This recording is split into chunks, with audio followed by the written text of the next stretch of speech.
Hello everyone, in this video I'll be showing you a build guide for the 5e STARBLADE class mod made by Eclipse here. Now this is a homebrew class, part of Ariadne's Codex, and you can check out the mod page for the full details here. It uses its STARBLADE die here to be able to do some special abilities. It has 3 different subclasses with the Path of the Nebula, Comet, or Singularity. It has level 20 support, so I'll be showing you a level 20 or level 12 build here. And what's nice about this is it uses wisdom for its stats. There's not a lot of wisdom-based classes in the game. And you also get the special Spellblade maneuvers here, which use your STARBLADE die. So with these, we get things like this Solar Blade, which you can expend one of the die here to get extra fire radiant damage on an attack that you hit against the target. The Force-Guided Weapon, you can expend the STARBLADE die and add half the result to your attack and damage rolls, which is pretty huge. The Gravity Assisted Landing, whenever you fall, you can expend a STARBLADE die to reduce the damage you take. Solar Storm, you can expend 3 STARBLADE die to spin your weapon above your head, channeling a whirlwind of solar energy. Enemies in a 3-meter radius must make a dexterity saving throw, and taking the result of the expended STARBLADE die as damage on a failed save, and the full or half the amount on a successful one. So that can actually deal quite a bit of damage. We also have the Repulsor, so if an attack would hit you, you can expend 1 STARBLADE die to add as a result to your armor class for that attack. That's kind of like a shield spell, but randomized, which is really cool. Could be better than shield, it could be worse.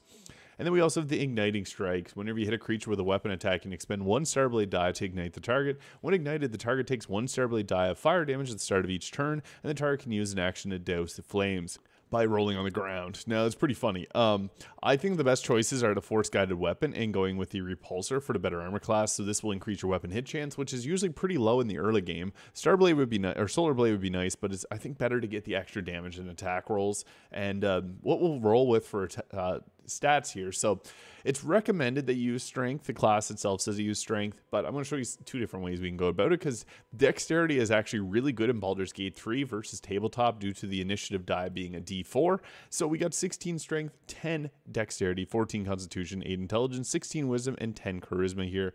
This will be what you'd use if you're not going to use a strength potion, but since strength potions are in this game, we can take these stats, dumping our strength, putting them into our dexterity, and taking that up to 16, and then putting the rest of the points into like our intelligence there, rounding it off. So this would be the strength potion version if you want to just maximize.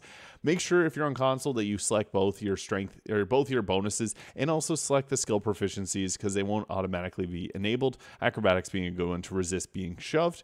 Into level 2, we get a fighting style, with defense being a really good choice, but you also have great weapon fighting, mobile fighting. When you make a melee attack against a creature, you can move an additional 2 meters, does not provoke opportunity attacks, so that's pretty good. And also just charging. When you use at least half of your movements before making a melee attack, that melee attack will deal an additional 1d6, which can be pretty good. So if you move around quite a bit, this is a good choice, but I still think defense is usually one of the best choices. I might just select, we'll stick with defense, just because it's going to be the best bang for your buck in most situations. Now we get to take a subclass here. So you got the Path of the Comet, which gives you the violent impact. Learn to manipulate gravity. When you knock a target prone, you deal an amount of bludgeoning damage equal to your STARBLADE level, so that could be upwards of 20 damage. Comet Field, you can expend 3 STARBLADE die to create an amount of miniature comets equal to the STARBLADE die expended, which hover around you. Each gives a +1 to armor class. You throw a comet when attacking, dealing 1 STARBLADE die in bludgeoning damage and knocking the target prone. And you get the Asteroid Dash. You can expend 1 STARBLADE die to instantly dash to an unoccupied space you can see, leaving a fiery trail in your wake. So this ends up making the targets take damage and get knocked prone as well, as a bonus action. There's also the Path of the Nebula, which ignores resistance to fire and radiant immunities and resistances. You get the Solar Deluge there, which is radiant and fire damage, expending 3 die to create a downpour of astral energy. Choose 5 enemies in an 18-meter radius, and they must make a dexterity saving throw or take the STARBLADE die as damage. And then you get the Nebulous Blade. Expend 1 STARBLADE die to replace your physical matter with a melee weapon. You are wielding pure elemental energy. It deals fire radiant damage instead of its normal damage type, which can be pretty good because, again, you ignore resistances and immunities. Or the Singularity here. You learn to manipulate a weapon at a distance using gravitational magic. You have additional reach on all your attacks, which is really good. Force Shield, you can use 2 STARBLADE die at the beginning of your turn to gain a bonus to your armor class equal to half the result until the start of your next turn, which is also really huge. And when attacking, you can expend 2 STARBLADE die to make an additional attack as a bonus action. So if you want to do melee, Singularity is the best. Nebula is good for radiant, and if you want to go like a radiating orb build, you'd use all the radiating orb gear and go ahead with that. And then the Comet is kind of about knocking targets prone, which is a pretty fun playstyle. I'm going to go with the Singularity here, but take which one sounds most interesting to you. Each of them is going to get special abilities as it continues to level up. I just like the Singularity from my testing. And then we're going to take the Solar Blade now, as we want to add a little extra damage onto our attacks. You could also go with Solar Storm or Igniting Strike if you prefer, but I think that Solar Blade is a little bit better for our purposes. Level 4, we get ourselves a feat, and Alert is always going to be a good choice for the +5 to our initiative. We could go with an ability score improvement, however, and take up our wisdom or our strength dexterity, depending on the weapon stat that you're rolling with. But I think Alert is usually going to be your best choice. If you can go first, this means you can take out high priority targets.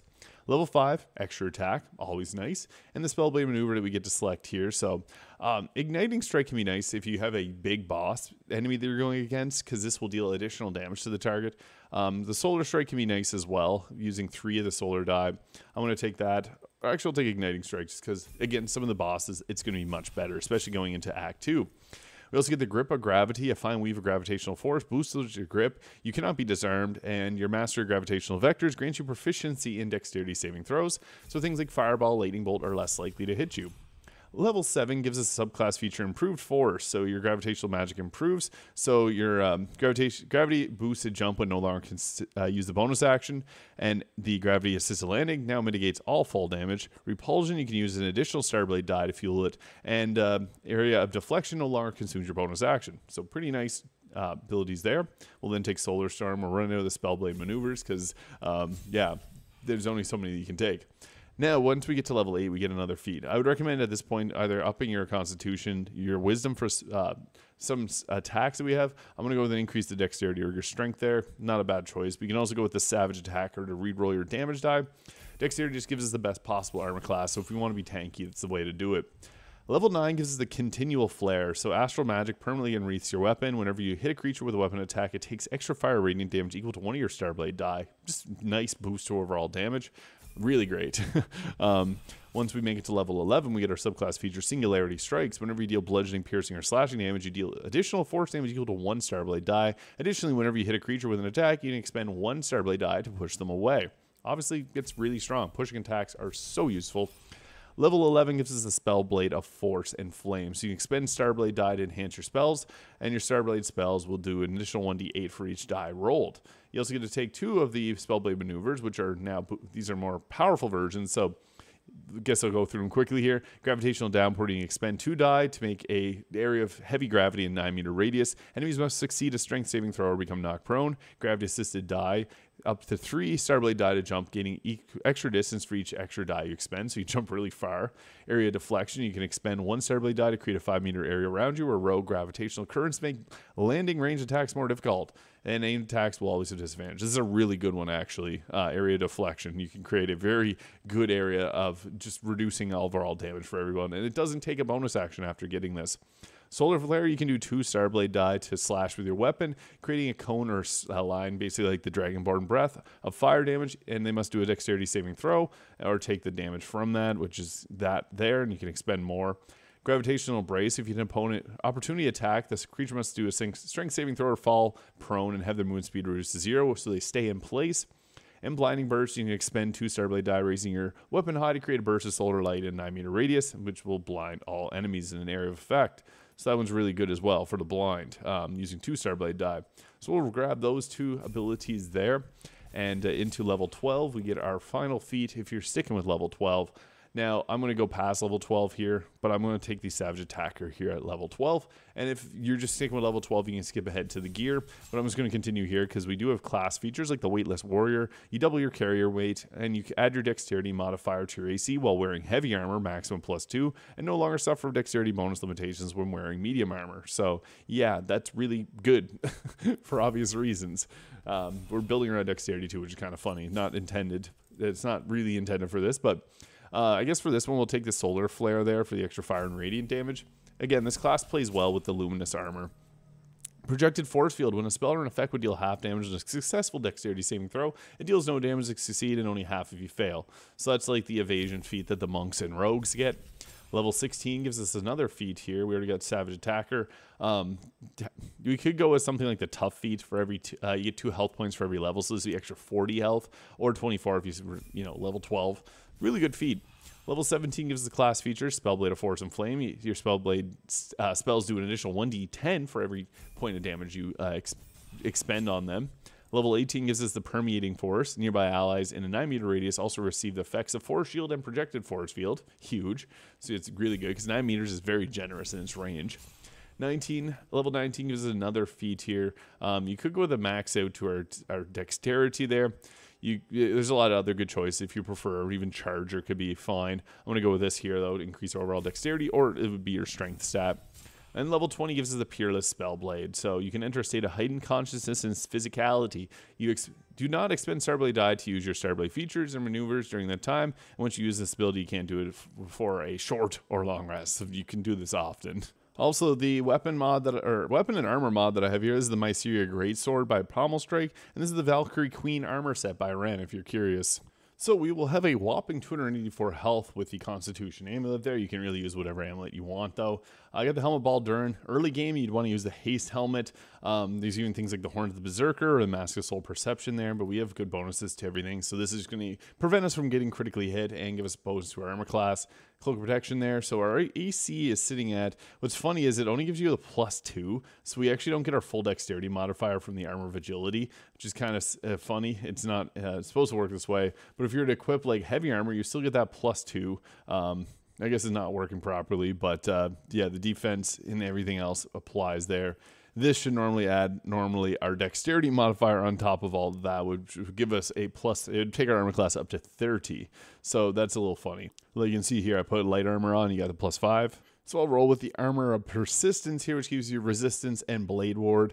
Cloak of Protection, the Helldust gloves give us extra fire damage. It fits thematically well. Evasive shoes for better armor class. Earlier on in the game, you could use something like the gloves of missile snaring to give yourself that area deflection, basically, zone.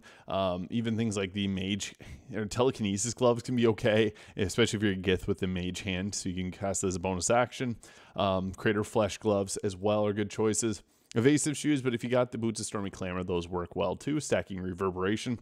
I have the Knife of the Undermounted King here. This is just a good weapon in general. It's going to give us extra piercing damage. Early game, though, you could also go with the Valor Alluve weapon. Actually, I'll end up using this one because I love that weapon. It's a long sword, so it fits well. I have Iconia's Walking Fortress, Hellrider Longbow for that +3 to our initiative. Killer Sweeter for free crit, although ring selection is your choice. If you have a dark team, Shadow Cloaked Ring can be well.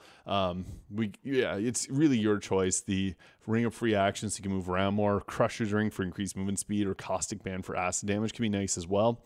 I just have the free crit ring and the armor class ring just for maximum survivability. So I'll show you what this looks like in combat. And getting into combat, you can apply the Force Shield here, which can expend those 2 Starblade die at the beginning of your turn, which will give you a boost to everyone's armor class because it applies to everyone within a 9-meter radius, taking our armor class up to 34 right now. So we have +2 from haste, +4 from Force Shield. Just depends on your rolling of the die. So one of the first things we want to do is set up our blind here. So we got that blinding burst. What's nice is it hits in a 9-meter radius. So sometimes you can get really lucky with the amount of enemies that you have within it. So we're going to run up over here to see if we can get this applied to more targets. That's fine. We'll just go with that there. Blinding most of the targets, a few of them saved, but that's all right. So then we'll, I guess, go into using, we got Solar Storm there, which we can use for a little extra damage. Expending 3 dice. I guess we only hit 1 target there. So we'll just go with a regular old weapon attack. I'll go against someone that's not blinded because they'll have not a great chance of hitting. We have Gravitational Furor there, so this gives us the 2 Starblade die to make an additional attack as a bonus action. We don't have a bonus action, so we can't do that. Our next attack will be critical hit there, I guess, from the ring. So we'll just go ahead with another attack there, 99% hit chance. We'll roll that free crit. Extra fire damage is very nice. So yeah, we're hitting quite hard. That's, I guess, one of the nice things about this. And then you have the Igniting Strike, Singularity Strike, Solar Blade Fire, or Radiant for all that extra damage, depending on what you want to expend. So yeah, pretty cool. We don't need to use any of these, though, because we took the target out in 1 hit. And then we'll go for just the classic arrow of many targets. We have advantage on our attack rolls. So boom, we'll spread the extra damage around to multiple enemies and call it a turn. Actually, we'll call it a turn after we use our area of deflection. So we can create a 5-meter area where like making range shots more difficult. So we'll go actually stand beside someone that's likely to get hit with a few different of these. And then we'll just go ahead with giving this nice little area of deflection so that they're much less likely to hit their shots. And we have Minsk within that there. So you can sometimes, yeah, we were able to get both of our teammates within this. And they came up and tried to shove me for some reason. They didn't want to do a ranged attack. We're getting a volley there, not landing.